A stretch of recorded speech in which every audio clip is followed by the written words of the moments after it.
What does culture mean to me? It's gonna be fun.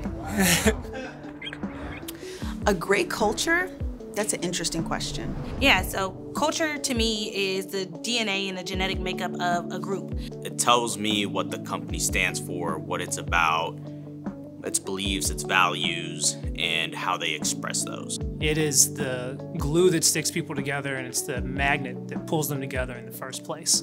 What would you define as like a bad culture? Yeah, so I've seen some different types of cultures, we can call them, right? When you think about a culture that is poor or needs help, that has challenges, it's going to be a place that has silos, folks that aren't working together.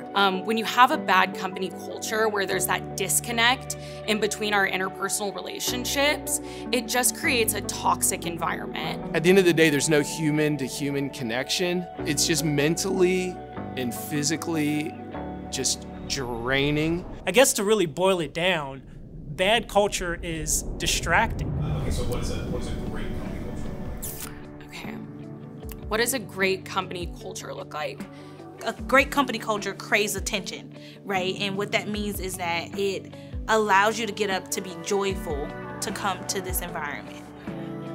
Just like that? When you have really, really great culture, it bleeds through to your client's experience. I love your team. Like, y'all are just incredible.